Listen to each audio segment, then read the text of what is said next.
Shalom, salam sejahtera Bapak Ibu yang dikasihi Kristus. Oleh anugerahnya kita ada di bulan kelima di tahun 2025.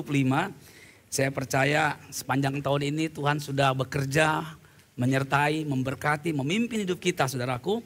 Tapi jangan lupa Tuhan belum selesai dengan kita. Dia masih bekerja, berkarya, dan dia ingin menyelesaikan apa yang dia sudah mulai di dalam hidup kita. Saudaraku yang dikasihi Tuhan, bulan Mei ini kita punya tema satu jiwa lagi. Saudaraku, satu jiwa lagi. Kenapa temanya satu jiwa lagi? Karena kita tahu sebelum Allah menciptakan manusia, di dalam rencana Allah, dalam keberadaan diri Allah yang kekal tersebut, di hatinya jiwa-jiwa. Sebelum manusia diciptakan, dalam pikirannya, dalam rencananya, dia ingin membangun tubuh bagi perwakilan pemerintahan di sorga di muka bumi ini saudaraku. Jadi isi hati Allah adalah jiwa-jiwa. Gereja yang sehat selalu harus memikirkan, menggumulkan dan mendoakan bagaimana dia terus berfungsi, berperan bagi jiwa-jiwa. Ketika gereja tidak memikirkan lagi jiwa-jiwa, dia sedang hidup bagi dirinya sendiri. Dan jangan lupa kehidupan bagi diri kita sendiri saudaraku membawa kita dari masalah yang satu ke masalah berikut, pada konflik yang satu, konflik yang berikut. Tapi ketika kita ngurusin jiwa-jiwa saudaraku, kita selalu dekat di hati Allah. Karena hati Allah ada pada jiwa-jiwa. Saudaraku yang dikasihi Kristus, saya ingin mengajak kita membuka firman Tuhan. Menjadi nas pembahasan firman Tuhan pagi hari ini, Lukas 24 ayat 46 sampai 49. Mari kita baca firman Tuhan sama-sama, 2, 3. Katanya kepada mereka, ada tertulis demikian, Mesias harus menderita dan bangkit dari antara orang mati pada hari yang ketiga. Dan lagi dalam namanya berita tentang pertobatan dan pengampunan dosa harus disampaikan kepada segala bangsa. Mulai dari Yerusalem, kamu adalah saksi dari semuanya ini. Dan aku akan mengirim kepadamu apa yang dijanjikan Bapakku. Tetapi kamu harus tinggal di dalam kota ini sampai kamu diperlengkapi dengan kekuasaan dari tempat tinggi. Ketika firman Tuhan ini diucapkan oleh Kristus, saudaraku, gereja belum lahir. Karena gereja itu lahir di muka bumi itu pada hari Pentakosta. Setelah Yesus mati, dikuburkan, bangkit, naik ke surga, mencurahkan Roh Kudusnya, lahirlah gereja. Jadi ayat ini belum ada gereja pada waktu itu. Tetapi saudaraku dikasih Tuhan, gereja itu sudah ada di hati Allah. Dan itu diwujudkan ketika Kristus lahir di hari Natal saudaraku yang kita rayakan saudaraku. Ketika dia mulai berinkarnasi menjadi manusia saudaraku. Sebagai proses untuk penebusan bagi dunia ini, sesungguhnya hati gereja itu sudah ada. Sama seperti Hawa berasal dari Adam, saudaraku, demikian juga gereja berasal dari Kristus. Tanpa Kristus tidak ada gereja. Haleluya, saudaraku. Nah, kita mulai membahas kepada topik ini, saudaraku. Jadi, saudaraku, lagi dalam namanya berita tentang pertobatan dan pengampunan dosa harus disampaikan kepada segala bangsa. Halo. Berita pertobatan dan pengampunan harus disampaikan kepada segala bangsa. Itulah isi berita gereja. Pertobatan dan pengampunan. Ketika gereja sudah berbicara ABCD dan yang lain-lainnya saudaraku. Dan tidak membicarakan pertobatan dan pengampunan. Dia sedang keluar untuk tujuan dia dilahirkan di muka bumi ini. Jadi saudaraku, kalau engkau melihat pembicara siapapun berbicara di tempat ini. Ketika dia berbicara tentang pertobatan, tentang pengampunan. Karena dia hamba Tuhan yang harus mengkhotbahkan firman Allah. Bukan mengkhotbahkan opininya. Jadi jangan disembututin kalau ada pendeta ngomong apapun di tempat ini. Saudaraku ngomong pertobatan pengampunan dosa. Saudaraku tanpa pertobatan gereja gak pernah mengalami penyucian. Dan jangan lupa Kristus akan datang untuk menjemput gereja yang kudus yang gak bercacat celah. Keselamatan itu yang lengkap adalah pertama haruslah justification. Yaitu bagaimana kita ini dibenarkan saudaraku diampuni. Ya justification saudaraku. Lalu disucikan. Lalu kemudian dimuliakan. Nah ini yang dijemput yang ini saudaraku. Yang sudah dimuliakan. Jadi berita pertobatan pengampunan itu harus selalu diberitakan di dalam mimbar gereja. Harus selalu diberitakan di dalam komsel-komsel. Di dalam pemburitan. Di dalam persekutuan orang-orang percaya. Karena ini ayatnya saudaraku. Harus disampaikan. Bahkan bukannya di kalangan kita. Kepada segala bangsa. Umat Tuhan dengarkan saudaraku. Kenapa kita ada berita pelayanan misionaris. Untuk mensupport Nepal. Kutai. Lalu Palangka, Kalimantan Tengah saudaraku. Di Sumba saudaraku. Kenapa? Karena ini segala bangsa harus dengar berita pengampunan dan pertobatan itu. Karena itulah yang disebut anugerah dari Allah kita. Bagi bangsa-bangsa. Supaya janji Allah kepada Abraham tergedapi. Di antara segala bangsa. Supaya melaluimu dan melalui keturunanmu. Segala berkat itu sampai kepada bangsa-bangsa. Jadi saudaraku, hari ini kita masih hidup bukan untuk menunggu jadwal kematian. Haleluya. Saya tengking ini kalau ada yang menunggu jadwal kematian di sini. Saya usir. Kita ibadah bukan untuk menunggu jadwal kematian, tapi untuk menyelesaikan rencana Tuhan. Katakan amin. Kita beribadah untuk menyelesaikan rencana Tuhan. Entahkah usia kita sudah lanjut, sedang, atau masih usia dini saudaraku. Kita dipanggil untuk menyelesaikan apa yang Tuhan sudah mulai. Supaya Allah mendapatkan apa yang menjadi hasrat hatinya di muka bumi ini. Nah saudaraku, dikatakan berita tentang pertobatan harus disampaikan saudaraku. Tentang pertobatan pengampunan kepada segala bangsa. Lalu di sini menarik sekali, dimulai dari Yerusalem. Orang kafir nggak mengerti, tapi umat Tuhan harus mengerti. Kenapa mesti dari Yerusalem? Oleh anugerah Tuhan nih, kita yang belajar firman Tuhan, mau nggak mau kita belajar juga tentang peta Israel, saudaraku ya. Soalnya tangan kiri saya ini titik Yerusalem. Perhatikan saudaraku. Yesus itu tinggal di Nazaret di utara. Tapi keluarganya maksud saya, keluarganya. Yusuf Maria tinggal di Nazaret. Tapi pada waktu udah sensus, karena dia berasal dari Yehuda, dia harus turun ke selatan. Nah di Bethlehem inilah dia disensus, karena dari sanalah. Ingat saudaraku, Yesus harus dari keturunan Daud. Daud di mana? Bethlehem saudaraku. Ya, Bethlehem itu di selatan saudaraku. Yerusalem ini atasnya ya, di Bethlehem. Yesus dilahirkan di Bethlehem, tetapi dibesarkan di Nazaret. Nazaret itu di utara saudaraku. Di utara, tetapi Yesus dalam pelayanannya itu di muka bumi ini banyak menghabiskan 2/3 waktunya di muka bumi itu ada di daerah seputar Galilea. The town of Jesus Christ. Kapernaum, itu daerah situ. Pelayanan seputar Galilea pokoknya. Perhatikan, keluarganya dari Nazaret tapi dilahirkan di Bethlehem. Lalu dibesarkan di Nazaret, menghabiskan waktunya di Galilea, Kapernaum.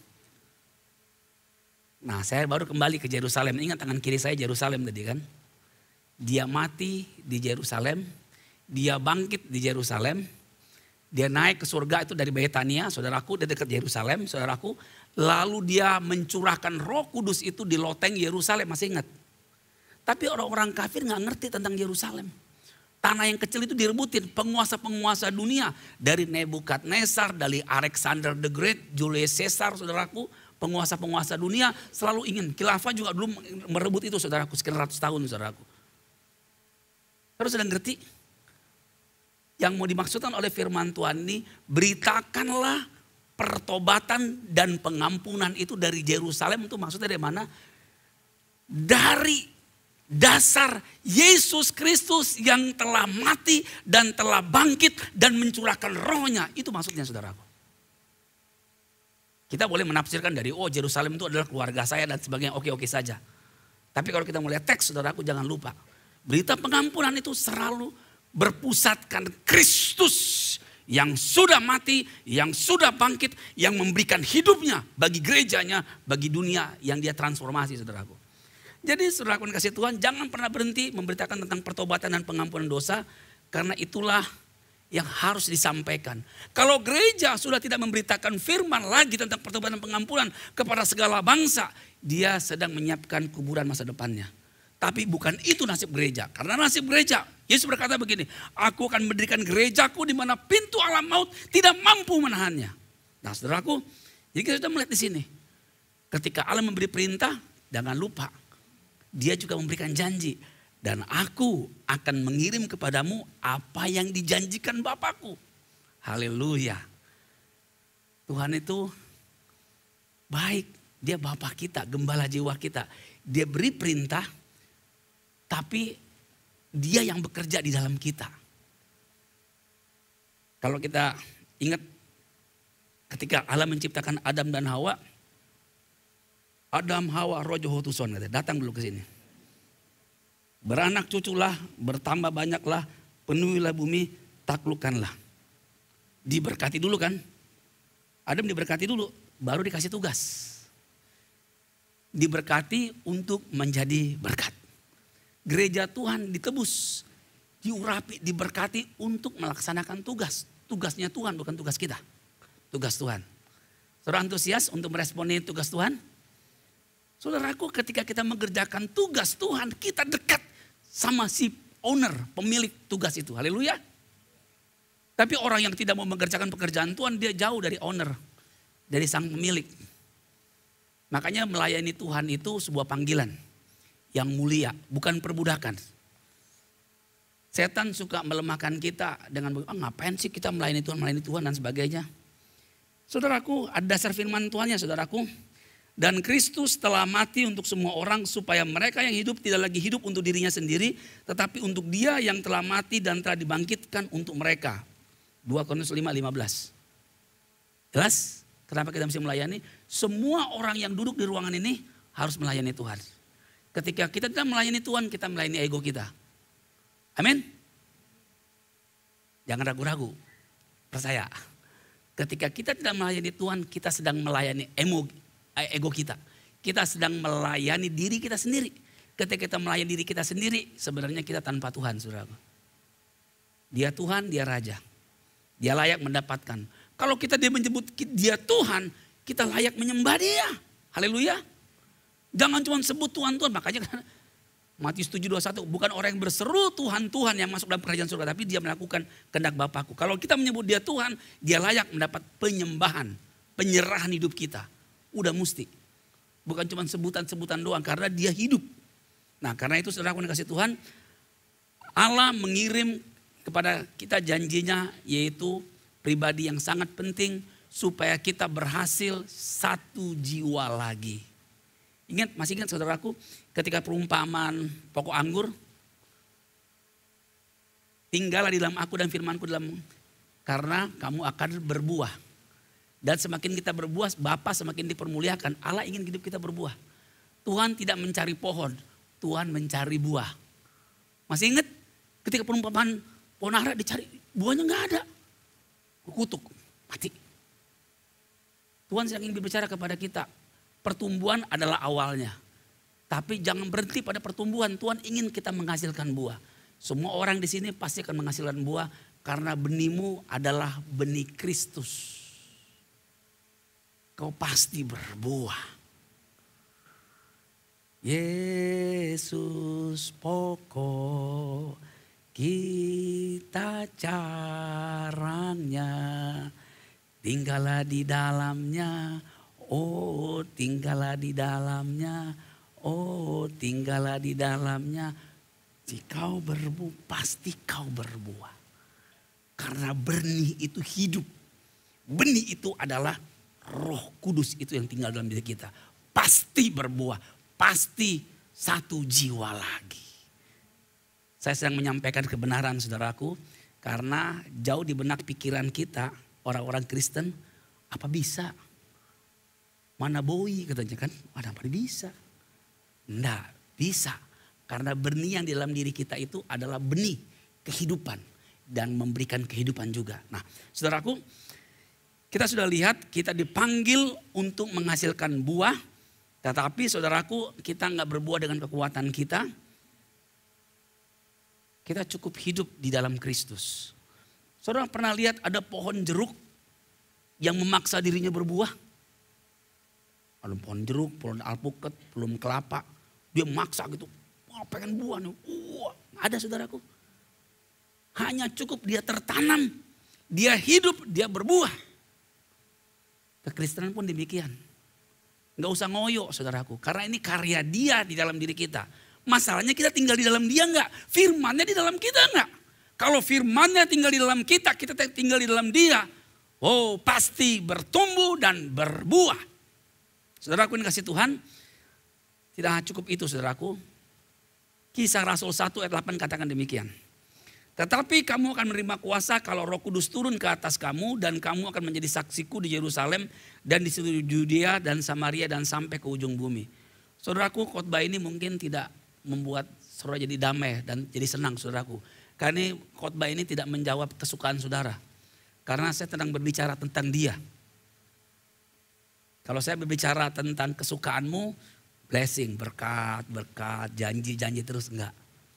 Saya enggak berbicara itu, saya sedang berbicara tentang Dia yang tinggal dalam dirimu.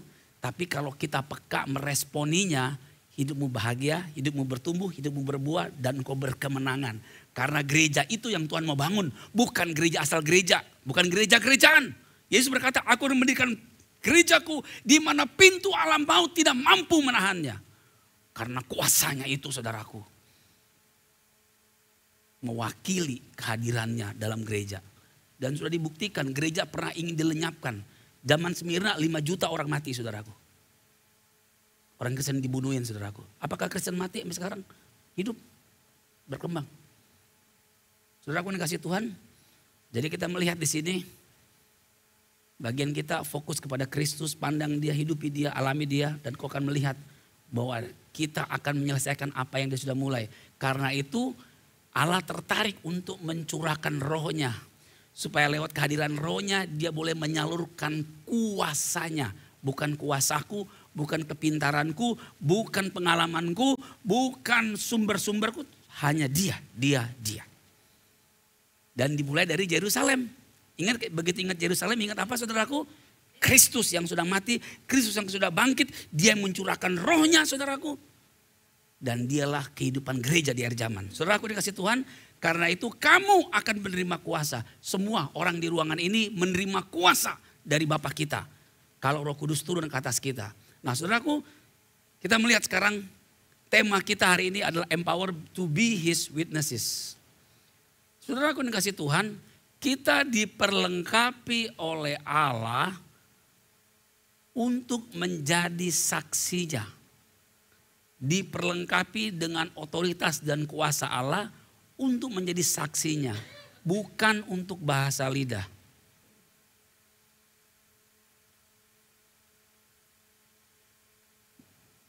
Bahasa lidah itu hanya tanda saudaraku. Kita harus kembali kepada sumber segala bahasa lidah, sumber yang memberi hidup, sumber yang menguduskan, sumber yang memberikan kehidupan, sumber segala sumber. Pribadi Roh Kudus. Pertanyaannya, apakah gereja Tuhan hidup hari-hari ini berpusatkan kepada Allah? Tinggal dalam persekutuan dengan Roh Kudus setiap hari? Saudaraku yang dikasih Tuhan, kalau kita ingin melihat gereja yang sehat, yang Tuhan inginkan, kita harus kembali tentang pola yang Allah bangun di dalam Kisah Para Rasul. Karena Kisah Para Rasul adalah blueprint gereja Tuhan. Lihat aja di sana. Apa yang ada di sana itu yang kita wujudkan di akhir zaman ini. Tapi hebatnya gereja di akhir zaman menciptakan banyak hal tapi yang tidak ada pada yang di Kisah Para Rasul. Mari kita lihat janji Tuhan di dalam Kisah Rasul 2, 16, 19 yang juga paralel dengan Yoel 2, 28, 31. Tetapi itulah yang difirmankan Allah dengan perantara Nabi Yoel. Akan terjadi pada hari-hari terakhir, demikianlah firman Allah, bahwa aku akan mencurahkan rohku ke atas semua manusia, maka anak-anakmu laki-laki dan perempuan akan bernubuat, dan teruna-terunamu akan mendapat penglihatan-penglihatan, dan orang-orangmu yang tua akan mendapat mimpi, juga ke atas hamba-hambaku laki-laki dan perempuan akan kucurahkan rohku pada hari-hari itu, dan mereka akan bernubuat. Dan aku akan mengadakan mujizat-mujizat di atas, di langit, dan tanda-tanda di bawah, di bumi, darah dan api, dan gumpalan-gumpalan asap. Amin. Saudaraku yang kasih Tuhan, firman Tuhan ini sudah digenapi 2000 tahun yang lalu. Sementara saudara duduk di sini, firman Tuhan yang kau baca itu sudah terjadi 2000 tahun yang lalu. Peristiwa Pentakosta. Haleluya. Peristiwa Pentakosta adalah hari lahirnya gereja Tuhan di muka bumi. Siapa yang melahirkan gereja Tuhan? Roh Kudus. Bagaimana mungkin gereja Tuhan di akhir zaman berjalan tanpa Roh Kudus? Berarti dia bukan gereja Tuhan. Dia gereja penatua, dia gereja gembala, dia gereja pastor, dia gereja apa. Tapi kalau dia gereja Tuhan, dia harus selalu hidup karena Roh Kudus yang melahirkannya, Roh Kudus yang memberi kehidupannya, Roh Kudus yang memberinya kuasa, Roh Kudus yang memimpin dia dari jalan kemenangan kepada kemenangan sampai semuanya selesai. Jadi jemaat Tuhan, slide berikutnya, menyadari bahwa untuk menjadi saksi Kristus kita memerlukan pimpinan, penyertaan dan kuasa Allah melalui Roh Kudus. Para misionaris, para pelayan Tuhan, para PKS dengarkan. Dengan kuasa apakah kita selama ini melayani?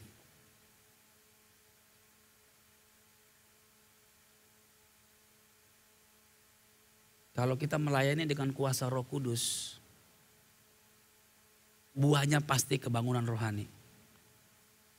Karena Roh Kudus itu adalah Allah atas kebangunan rohani. Roh Kudus adalah Tuhan atas kebangunan rohani. Kalau kita melayani karena kuat kuasanya pasti akan terjadi. Tadi saya duduk di situ di sebelah, saya mendengar ngobrol sama Pak Kartono. Saya mendengarkan ada seorang jiwa yang dilayani secara online, saudaraku. Beliau orang Eropa, orang Jerman. Saya tahu orang Jerman. Orang Jerman itu tipe-tipe orang cermat. Semua detail. Kalau A, B, B udah kaku.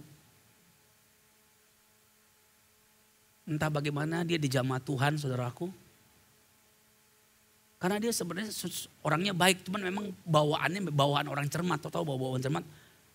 Imannya iman Thomas. Tahu iman Thomas? Mesti melihat, mesti mendengar, mesti menjamah, mesti melakukan. Itu iman Thomas, saudaraku. Ada sini iman Thomas, ada nggak begitu? Nggak mudah benar percaya, tapi begitu sekali percaya, seluruh hidupnya ditolak, diberikan. Ingat, gereja Tuhan di India itu, gereja Bartoma itu Thomas, Rasul Thomas yang merintis, saudaraku. Di India Selatan itu gereja banyak berkembang karena Rasul Thomas itu dari orang yang berkata apa? Kalau aku tidak mencucukkan tangan jariku kepada lubang paku itu. Dan kita lihat ketika dia berjumpa dengan Yesus, apakah dia lahir meletakkan tangan jarinya dicucuk? Enggak. Ketika dia melihat Yesus, dia nggak sempat cucukkan tangan jarinya di situ.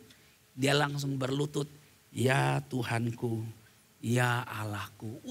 Itu powerful, deklarasi paling keren.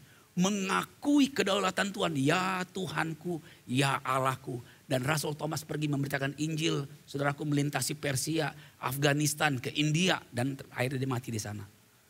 Karena ada seorang yang benar-benar hidup karena Roh Kudus memimpin hidupnya. Gereja Tuhan Abalov MTAS hari ini, bagaimana kita menghabiskan waktu-waktu kita setiap hari? Apakah Roh Kudus menyertai kita? Dia sudah berjanji menyertai kita sampai akhir zaman. Tapi apakah kita meluangkan waktu? Bagaimana sih meluangkan waktu? Enjoy aja, saudaraku. Tetap lakukan kegiatanmu, tapi jangan lakukan dengan kekuatanmu. Lakukan itu dengan persekutuan bersamanya. Kalau engkau ibu rumah tangga, kau memasak, berbicara dengan Roh Kudus. Roh Kudus, engkau yang sudah menyelamatkan aku. Saya mesti masak apa nih supaya suamiku, anakku bisa sehat dan bersuka cita lihat masakanku. Bergaul. Roh Kudus, apakah aku cuma masak doang atau ada sesuatu yang engkau ingin harapkan dariku supaya aku melakukan sesuatu? Engkau bisa saja sambil masak engkau bisa berdoa syafaat. Bisa saja sambil engkau masak sambil engkau mengenang. Oh, Roh Kudus ingatkan si ini nih. Dia sedang perlu bantuan nih. Apakah itu yang kita habiskan waktu kita sepanjang hari, saudaraku? Saya tidak anti medsos, saudaraku. Tapi saya ingin beritahu kepada saudara, medsos ini bisa mencuri waktu yang berkualitas dalam hidup kita. Di hadapannya kita bisa berjam-jam. Bagaimana? Apakah kita berjam-jam di hadapan Roh Kudus? Segala sumber-sumber pengetahuan ada semua ada di sini. Ada semua di sini. Tapi hati-hati, tanpa sadar kita bisa menggeser Roh Kudus perannya dalam hidup kita dengan mengandalkan medsos. Berita-berita di sana. Kita harus menyadari untuk menjadi saksi Kristus kita memerlukan pimpinan, penyertaan dan kuasa Allah melalui Roh Kudus. Saat berikutnya, kepenuhan Roh Kudus memperlengkapi kita untuk menjadi saksi Kristus. Satu jiwa lagi bukanlah hal yang sulit kalau kita dipimpin, dikuasai oleh Roh Kudus.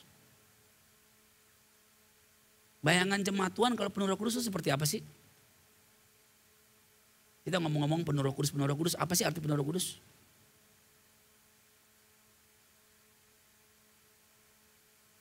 Beberapa orang selalu menekankan tanda. Tanda orang penuh Roh Kudus adalah bahasa lidah. Memang itu salah satu tanda, saudaraku. Tapi saya ingin berbicara kepada saudara.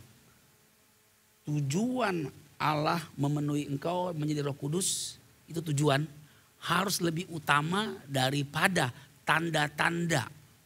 Tanda-tanda bahasa lidah, berbahasa lidah itu. Tujuannya. Kita harus menjadi saksi, haleluya. Harus menjadi saksi. Karena untuk itulah Roh Kudus memenuhi gerejanya. Mengubahkan hidup kita, menyucikan kita. Supaya kita bisa menjadi saksi yang efektif. Dan terus berbicara tentang Injil Kristus bagi bangsa-bangsa. Kepenuhan Roh Kudus memperlengkapi kita untuk menjadi saksi Kristus. Jadi sebelum satu jiwa lagi, bangunlah persekutuan dengan Roh Kudus. Bangunlah saudaraku hubungan dengan dia. Karena Roh Kudus adalah pribadi yang terpenting di muka bumi ini.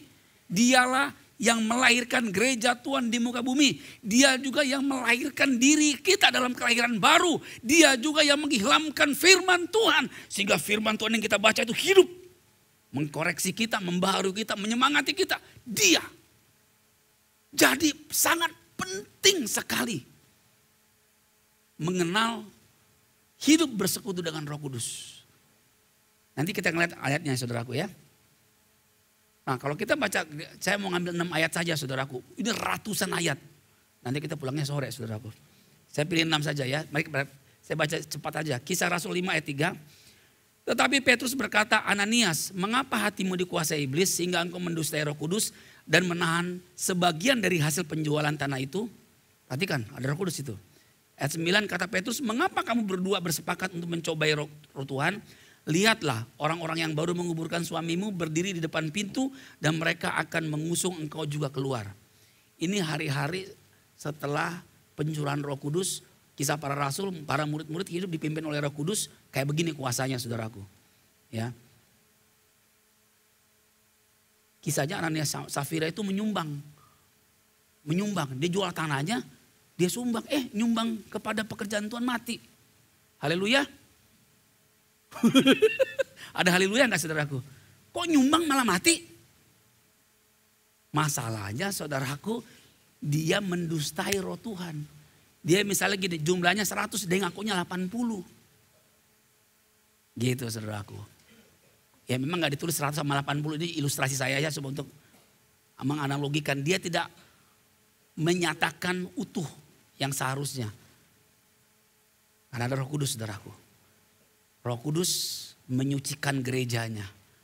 Supaya orang-orang yang mencintai uang itu tidak ada dalam komunitas. Roh Kudus menyingkirkan. Berikutnya lagi saudaraku. Kisah Rasul 5:32. Dan kami adalah saksi dari segala sesuatu itu. Kami dan Roh Kudus yang dikaruniakan Allah kepada semua orang yang mentaati dia. 751. Hai orang-orang yang keras kepala dan yang tidak bersunat hati dan telinga, kamu selalu menentang Roh Kudus sama seperti nenek moyangmu, demikian juga kamu. Ini berbicara ketika orang Yahudi yang bertobat lahir baru jadi gereja Tuhan menentang orang-orang yang dilayani karena selalu keras hati memberontak. Tidak mau dengar-dengaran terhadap berita yang disampaikan oleh rasul-rasul dan murid-murid. Dan Roh Kudus saudaraku dengan otoritasnya berbicara kepada gerejanya, sampaikan berita itu. Kalau berita kayak begitu ada di mimbar gereja akhir zaman saudaraku, gereja itu menjadi menarik gak saudaraku? Saudara masih mau suka gak setiap bergereja dengan model berita-berita model seperti itu? Isunya keras. Mau menjawabnya pun akhirnya agak sedikit takut saudaraku ya. Kayaknya kiranya dijauhkan Tuhan lah dari Abalov Ministry yang demikian. Kita lihat saudaraku 11-12. Lalu kata Roh kepadaku, pergi bersama mereka dengan tidak bimbang dan keenam saudara ini menyertai aku. Kami masuk ke dalam rumah orang itu. Nah saudaraku kita melihat Roh Kudus menuntun Petrus saudaraku ya. Untuk menjumpai orang kafir. Pada waktu itu orang Israel itu gak bergaul sama orang kafir. Karena Israel dipisahkan oleh Allah untuk melakukan pekerjaan yang khusus, diperlakukan khusus untuk tujuan Allah yang khusus. 11:28. Seorang dari mereka yang bernama Agabus bangkit, ini nabi saudaraku, dan oleh kuasa roh ia mengatakan bahwa seluruh dunia akan ditimpa bahaya kelaparan yang besar. Hal itu terjadi juga pada zaman Claudius. Jadi kita melihat gereja itu hidup selalu berjalan bersama Roh Kudus. Abalov MTAS harus berjalan bersama Roh Kudus. Setiap umat Tuhan di MTAS, saudaraku, setiap komsel-komsel, setiap pelayanan harus berjalan bersama Roh Kudus. Ketika kita nggak berjalan bersama Roh Kudus, kita akan memberitakan pikiran manusia yang membuat kita binasa. Saudaraku dikasih Tuhan, saya tahu saya berbicara ini tidak populer, tidak menyenangkan telinga saudara, tapi ini harus disampaikan karena gereja harus dihidupi oleh Dia yang melahirkan gereja, yang memberikan kehidupan atas gereja, yang akan membuat gereja bermultiplikasi, yang membuat gereja itu menghasilkan satu jiwa lagi. Yohanes 16 ayat 8 sampai 11. Dan kalau ia datang, ia akan menginsafkan dunia akan dosa, kebenaran dan penghakiman. Akan dosa karena mereka tetap tidak percaya kepadaku, akan kebenaran karena aku pergi kepada Bapa dan kamu tidak melihat aku lagi. Akan penghakiman karena penguasa dunia ini telah dihukum. Why the Holy Spirit is the most important person? Kenapa Roh Kudus menjadi pribadi yang paling penting di muka bumi ini? Why? Kenapa saudaraku? Karena cuma Dia yang bisa menginsafkan dunia akan dosa, kebenaran dan penghakiman. Kita boleh memberitakan Injil, kita boleh memberitakan firman Allah, tetapi yang mengubah hati orang itu Roh Kudus. Bagian kita menjadi saksi, beritakan saja, layani saja, doakan saja, kasihi saja. Tapi ketika kita melakukan bagian kita, Roh Kudus tidak akan tinggal diam. Dia menyentuh hati orang itu, dia menjamah. Kalau ada di sini para orang tua yang punya masalah karena anaknya nggak nurut sama orang tuanya, sedih nggak saudara? Sedih. Itulah yang dikatakan oleh firman Allah. Janganlah engkau menduakan Roh Kudus yang telah memeteraikan engkau di akhir zaman ini. Roh Kudus itu bukan baperan saudaraku. Bukan.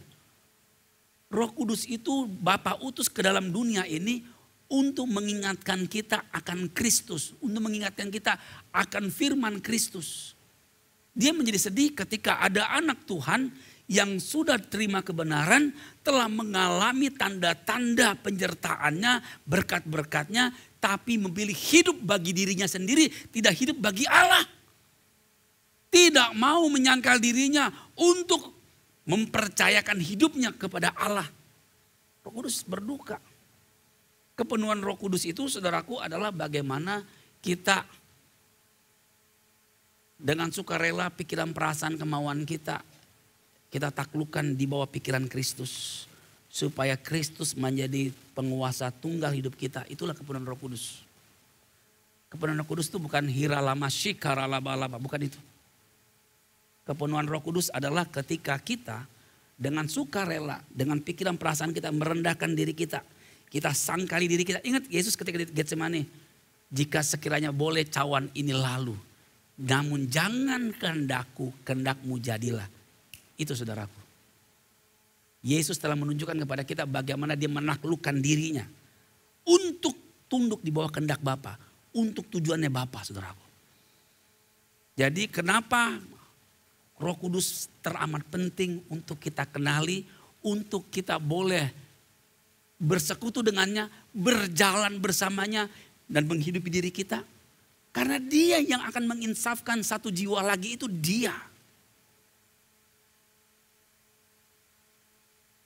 Dialah yang akan menyentuh perasaan orang tersebut, menyadarkan mereka kalau mereka tidak meresponi anugerah ini, mereka akan binasa selama-lamanya dalam kekekalan. Roh Kudus yang mengerjakan itu. Jadi mari para pemimpin, para pekerja, seluruh jemaat Abalov MTAS, kenalilah Allah Roh Kudus itu.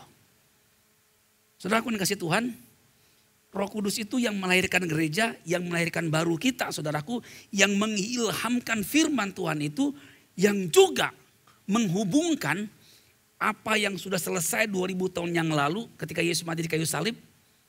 terhubung, terkoneksi dengan kita yang tanggal 11 Mei 2025 ini. Peristiwa itu terhubung dengan kita. Kita punya keyakinan terhadap berita firman Allah karena Roh Kudus.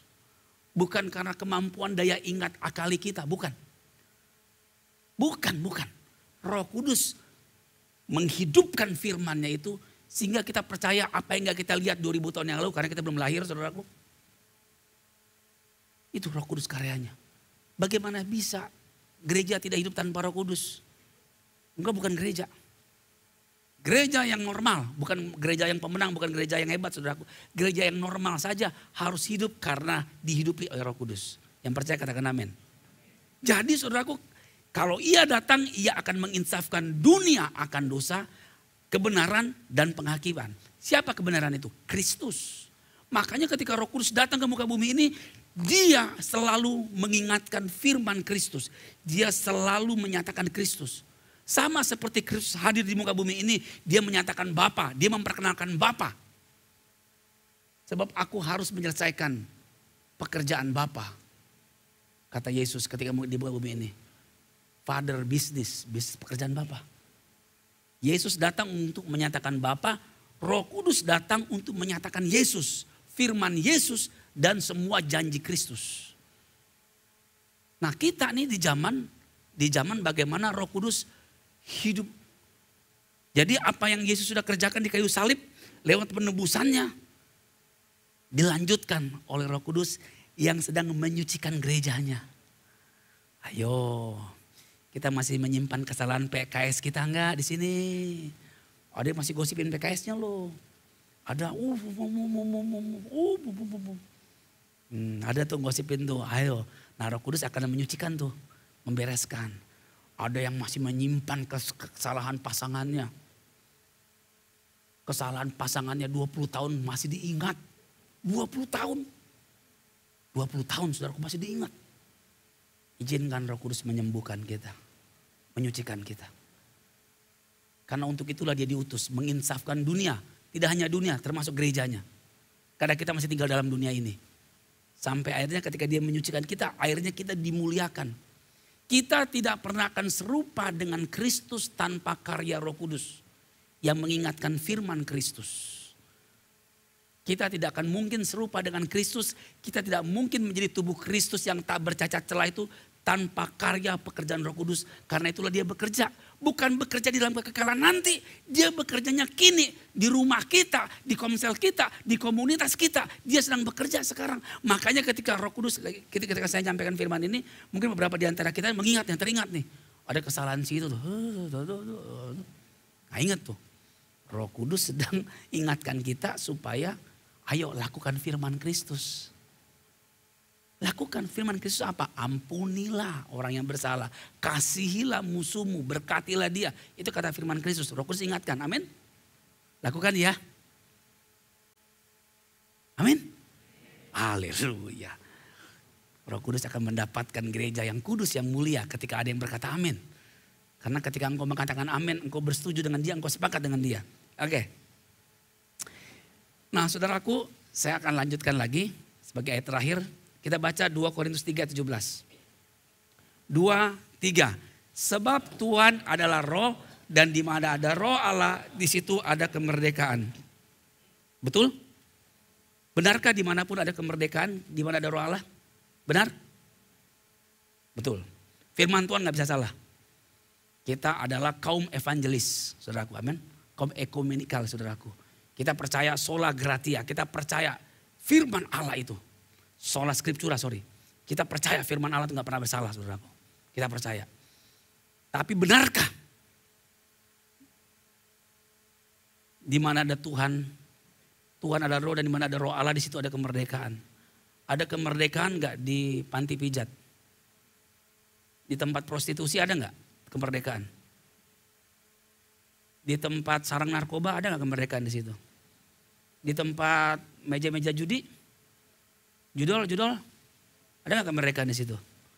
Roh Allah itu kan maha hadir ya. Dia ada di sana, di sini, di sana, di sana, di sini, di sana. Dari segala abad dia memenuhi ruang dan waktu. Itu roh Allah, maha hadir. Amin. Omnipresent.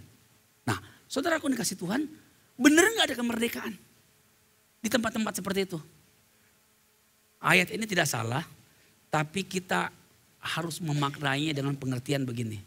Di mana roh menjadi Tuhan, di sanalah terdapat kemerdekaan. Ketika kita, saudaraku, mempersilahkan Roh Kudus menjadi penguasa tunggal atas hidup kita, kita dimerdekakan. Dari masa lalu, dari diri kita, dari semua keterikatan kita, dari segala-galanya. Saudara sudah lihat betapa pentingnya Roh Kudus? Dialah yang membuat engkau mengerti, memahami firman-Nya. Nah, saudaraku ini kasih Tuhan, jadi di mana roh menjadi Tuhan. Masalahnya benar nggak setiap hari gereja Tuhan, saya, saudara, menjadikan Roh Kudus menjadi Tuhan dalam hidup kita? Mari kita tes. Berapa lama kita menghabiskan waktu kita depan medsos? Berapa lama kita membaca firman Tuhan? Berapa lama kita duduk di kaki Tuhan berdoa? Berapa lama kita scroll ABC dan sebagainya? Tadi saya sudah katakan, jadikanlah roh Allah itu, Roh Kudus itu menjadi Tuhan, penguasa tunggal. Saya nggak menganjurkan memprioritaskan. Saya mengatakan jadikanlah roh Allah itu penguasa tunggal. Kalau engkau mengatakan saya mau jadikan Tuhan prioritas saya. Oh, kalau engkau menjadikan dia prioritas, dia tidak pernah menjadi prioritas dalam hidup kita. Dia harus menjadi penguasa tunggal, iya atau tidak? Kalau dia menjadi penguasa tunggal kita, dia akan menjadi Tuhan ketika di dalam pelayanan, di dalam pekerjaan, di dalam rumah tangga kita, dalam aktivitas kita, ketika kita lagi berdagang, ketika kita lagi melayani, dia menjadi Tuhan. Karena dia penguasa tunggal. Tapi kalau dia hanya jadi prioritas dalam hidup kita, hanya lagi di ibadah lah di prioritas. Kita ingat Tuhan, haleluya. Tapi ketika lagi mengangkat kesibukan kita, kita lupa. Hari ini jemaat Tuhan, Abba Love MTHS, mari kita sama-sama membangun hubungan dengan roh kebangunan rohani itu, supaya dia menurunkan kebangunan rohani itu di Yerusalemnya, yaitu di hati kita. Karena Kristus telah mati dan bangkit untuk memberikan hidup yang penuh kemenangan itu. Kenapa hidup yang penuh kemenangan itu? Karena kehidupan Kristus itu kehidupan yang telah mengalahkan dosa, mengalahkan dunia, mengalahkan maut, mengalahkan egonya sendiri, saudaraku. Sehingga saudaraku, dia menghidupi gerejanya, engkau dan saya menjadi orang-orang Kristen pemenang. Dan satu jiwa lagi bukanlah barang sulit. Itu hanya akibat karena kita bergaul dengan Roh Kudus, roh kebangunan rohani, roh yang membuat kita berkobar-kobar bagi visi dan kerajaannya. Mari kita datang sama Tuhan.